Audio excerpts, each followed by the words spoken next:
Salam, hər vaxtınız xeyir olsun. Fonetika mövzusunda sınağın izahını bu videoda sizə təqdim edəcəm. Keçək birinci suala. Hansı sırada Q hərfi ardıcıl olaraq G, G, X və K səslərini ifadə eləyir?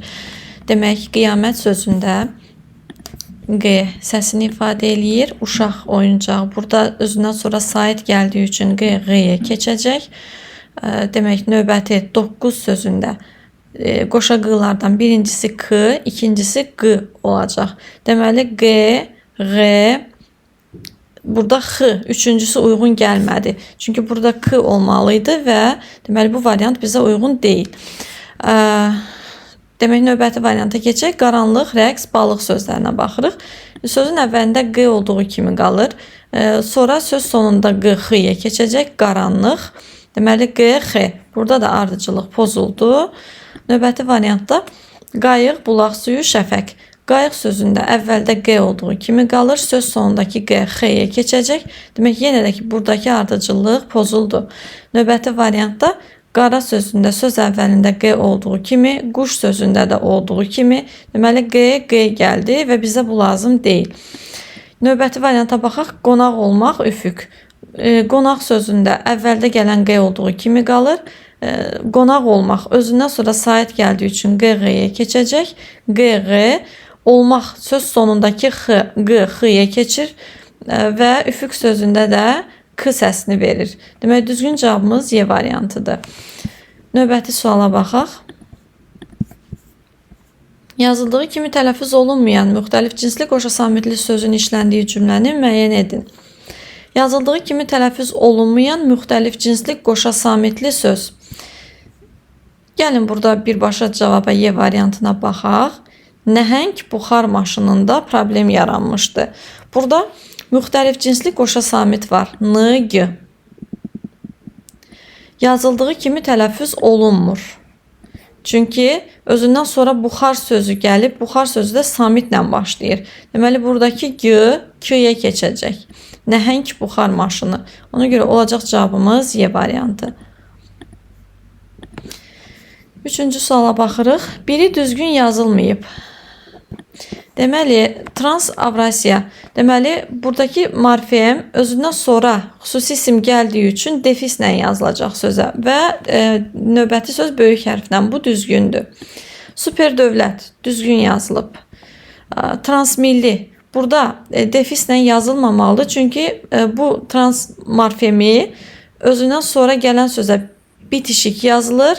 Amma xüsusi isim gələrsə bu istisnadır. A variantında xüsusi isim gəldiyi üçün deməli defislə yazılmışdı. Amma burada özündən sonra sifət gəlib və yaxud da ümumi isim də gəlsəydi yenə də kiçik hərflə yazılmalıydı və bitişik yazılmalıydı. Burada defis olmalı deyil, sözə bitişməliydi. Düzgün cavab C variantı. Dördüncü suala baxırıq. Elmin dərinliklərinə bələd olmaq üçün əzmlə çalışmalısan cümləsində neçə sözün yazılışı ilə tələffüzü fərqlənir? Dərinliklərinə sözündə fərq var. Dərinliklərinə. Bələd olmaq. Bələd sözündə dəyişiklik olmayacaq. Çünki ondan sonra saitlə başlayan söz gəlib. Amma biz bələd olmağı bir söz götürdüyümüz üçün bu ki mürəkkəb feildir. Olmaq sözündə fərq var. X. Ona görə də və X olmayacaq. Özündən sonra da saitlə başlayan söz gəlib. Üçün sözü. Ona görə bu olmaq G olacaq. Olmaq üçün. Deməli, bələd olmaq 1 və 2. 2 dənə hələ ki tələffüzü fərqlənən sözümüz var. Əzmlə olacaq əzmlə. Demək 3. Fərqli tələffüz olunan söz. Çalışmalısan olduğu kimi tələffüz olunur. Deməli, burada 3 sözün tələffüzü fərqlənir. Cavab C variantı. 5-ci suala baxırıq. Tələffüzündə 2 səs uzanması olan sözlərdən birində həm də kəmiyyət fərqi var. 2 səs uzanması olan söz. A variantında 2 səs uzanması olan söz yoxdur. Nümunə sözündə bir uzanma var. Vəzifədə də bir uzanma var. Xəzinədar bir dənə uzanma var. Bəhanə burada da bir uzanma var. Çıxırıq. Sonra dahiyanə. Burada 2 uzanma var. Bildiyimiz kimi anə, yanə şəkilçilərində uzanma olur və burada da söz kökündə də uzanma olduğu üçün 2 uzanma olan söz sayılacaq. Dahiyanə. Amma bizə nə lazımdır? Həm də kəmiyyət fərqi. Bu sözün deyilişi və yazılışı fərqlənmir. Baxmayaraq ki, iki uzanma var, uzanma fərq sayılmır. Ona görə C variantında heç bir bizdən tələb olunan söz yoxdur. Əsərdə şah dövründə ana dilimizin sıxışdırılması şairanə bir məntiqlə diqqətə çatdırılır. Deməli, burada şairanə sözü var. İki uzanması olan yenə şair sözündə uzanma var. Bir də anə şəkilçisində uzanma var. Bayaq qeyd etdiyimiz kimi. Burada həm də səs artımı var. Şairanə olacaq. Deməli, iki səs uzanması və kəmiyyət fərqi D variantında var. Keçək 6-cı sualın izahına. Yaxınlıqdakı sözünün fonetik təhlili ilə bağlı yanlış fikri soruşur. Vurğu sonuncu hecadadır. Yaxınlıqdakı vurğu qəbul edən şəkilçidir dakidəki və ona görə də vurğu sona ötürülüb. Sözdə eyni cinsli samit qoşalığı işlənib. Bəli, yaxınlıqdakı l-n-yə keçdiyi üçün eyni cinsli olacaq. Bəli. Növbəti, iki müxtəlif cingiltili samitin kar qarşılığı yoxdur. İki müxtəlif cingiltili samit. Burada kar qarşılığı olmayan, yəni sonorlar biri n-dır, biri də l-dır. Və onlar da tələffüzdə hər ikisi n kimi tələffüz olunduğu üçün bir müxtəlif cingiltili samitin kar qarşılığı yoxdur. Amma iki samitin cingiltili qarşılığı, daha doğrusu kar qarşılığı yoxdur. Müxtəlif dediyi üçün səhvdir bu variant. Deməli, hər ikisi n olduğu üçün İki eyni samitin kar qarşılığı yoxdur deyilsə doğru olardı. Deməli, bizdən də elə səhv fikir soruşulur. Yanlış cavabımız elə C variantı olacaq. Keçirik 7-ci suala. Hansı söz birləşməsinin birinci tərəfinin tələffüz şəkli yanlışdır?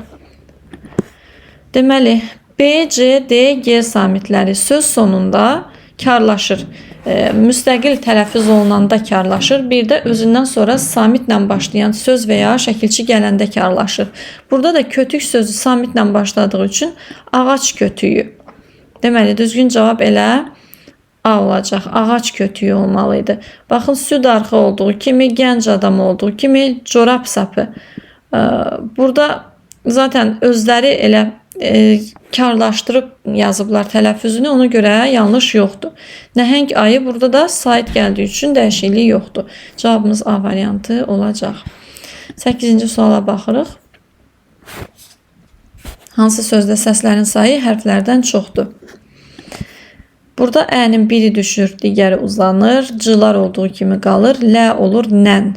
Deməli, bir səs düşdü, bir səsdə artdı. Burada say bərabər oldu.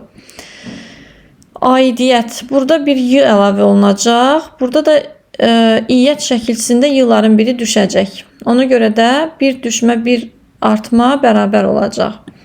Müəmma. Heç bir dəyişiklik yoxdur. Daimi sözündə ai birləşməsi arasına y samiti əlavə olunur. Elə cavabımız olacaq bu. Keçirik 9-cu sualın izahına. Hansı bənddəki sözlərin tərkibində yalnız uzun tələffüz edilə bilməyən sait səslər işlənib? Uzun tələffüz edilə bilməyən sait səslər I və Ü səsləridir. I və Ü'dən ibarət sıra lazımdır. Burada da cavab olacaq Y variantı. Avtomatik cavab görünür. Hansı sözlərin tələffüzündə kar cingiltili samit cütlüyünə rast gəlirik? Deməli, tələffüzündə kar cingiltili samit cütlüyü. Beşciltlik sözündə d keçir t-ya, cilt. L da keçir d-ya, ciltdik. T-dır, cütlük burada var. Çatlamaq sözündə də l keçəcək t-nın təsiri ilə d səsinə. Deməli, burada da t olduğu kimi l da d-ya keçəndə yenə də cütlük əmələ gəlir. Beşciltdik, çatlamaq. Deməli, cavabımız olacaq A variantı. 11-ci suala baxaq. Gəlin sözü haqqında aşağıdakılardan hansını dəqiq demək olmaz. Saitlər incə dodaqlanmayandır. Doğrudur. Kar qarşılığı olmayan samitlər işlənib. L-nı doğrudur. Tərkibindəki uzun tələffüz oluna bilən sait işlənib. Uzun tələffüz oluna bilən həm i uzana bilir, həm də ə uzana bilir. Doğrudur. Vurğu birinci hecada olanda ancaq feil olur.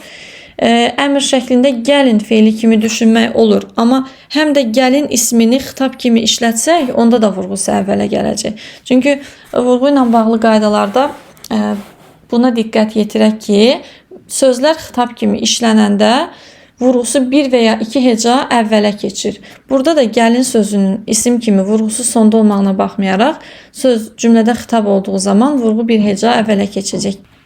Məsələn, gəlin sözünü cümlədə xitab kimi işlətsək, gəlin sözüm sənədir cümləsində gəlin sözü xitab olduğu üçün vurğusu birinci hecada olacaq. Deməli, elə D variantı yanlış, dəqiq fikir deyil. Elə bizə də bu lazımdır. Ancaq feil olur, düzgün deyil, isimdə ola bilər. Sözdə kar samit işlənməyib, bu da dəqiq fikirdir. Yəni, hər hansı bir söz, istər feil, istər isim kimi düşünülsə gəlin sözü, orada onsuz da kar samit yoxdur. Cavabımız olacaq D variantı. Sonra növbəti suala baxırıq. 12-ci sualda hansı sözün fonetik təhlili ilə bağlı xüsusiyyət verilməyib? Qapalı sait uzun tələffüz edilir. Bədii sözündə. Səs uzanmasına görə mənası dəyişir. Dava, dava. Məna dəyişir. Vurğuya görə dəyişir. Madam, madam. K hərfi ilə yazılıb, K səsi ilə tələffüz olunur. İnikas. K ilə tələffüz olunur. Ştrixsiz K. Ailə sözünə aid heç bir qayda verilməyib. Deməli, cavabımız olacaq Y variantı. 13-cü sualın izahına keçirik. Firavanlıq sözünün fonetik təhlilinə aiddir. Demək, sözümüzdə uzanma var. Firavanlıq. L keçir n-ya. Q da keçir x-ya. 2 dənə fərq yaranacaq tələffüzündə.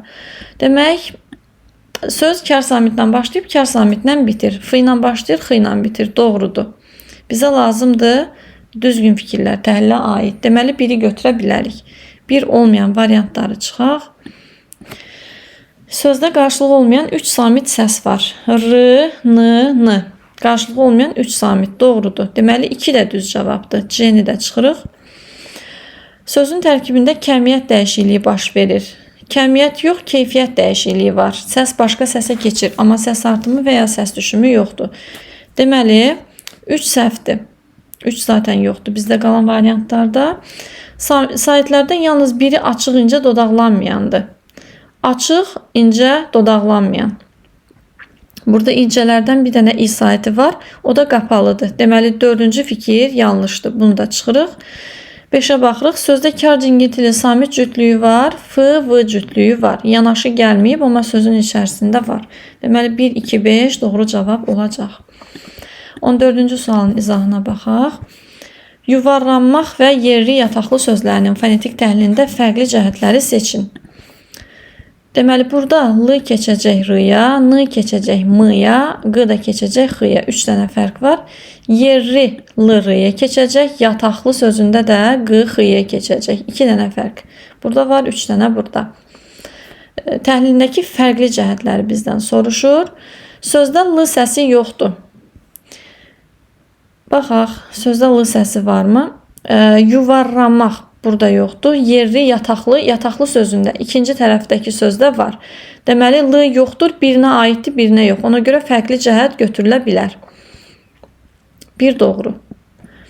Sözdə qoşa R səsi var. Yuvarlanmaq, yerli, hər ikisində qoşa R olduğu üçün 2 ilə olan cavabları çıxırıq. Bu ortaq cəhətdir. Deməli, 2-ni çıxdıq. Və cavabımızda mütləq 1 olmalıdır. Deməli, 1 olmayan cavabı da çıxırıq. Sonra, sözdə Q səsi yoxdur. Yuvarlanmaq Q yoxdur. Yerli, yataqlı Q yoxdur. 3 heç birinə aid deyil. Ona görə 3 ilə olan cavabı da çıxırıq. Sözdə 2 kar samit var.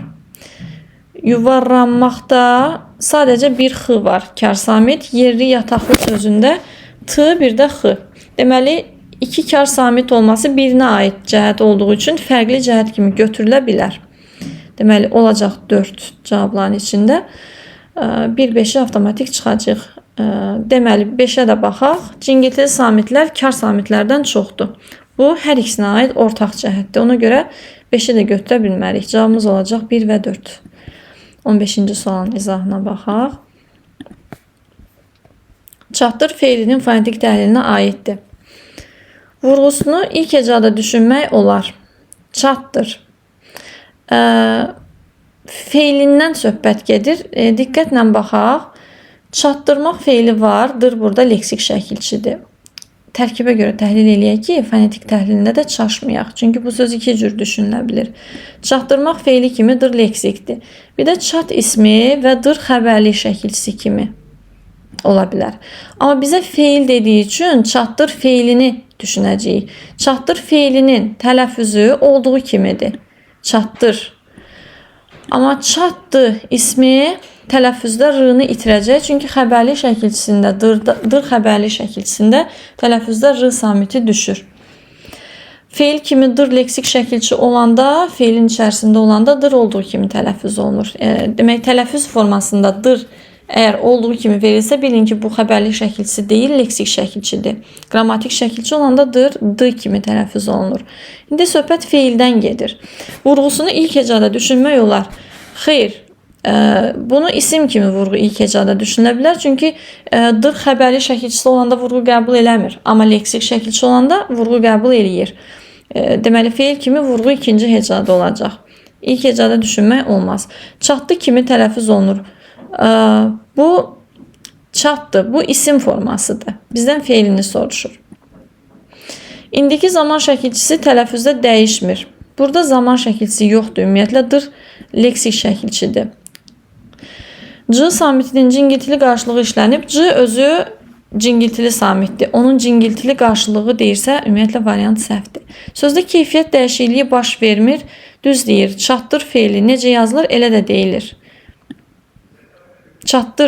Çatdır isim kimi olsaydı tələffüzdə r-nı itirəcəyi üçün səs düşümü olardı və kəmiyyət dəyişikliyi olardı. Amma burada ümumiyyətlə keyfiyyət, kəmiyyət dəyişikliyi heç biri yoxdur. Cavabımız olacaq Y variantı. Sınağın izahı bu qədər. Növbəti videolarda görüşərik.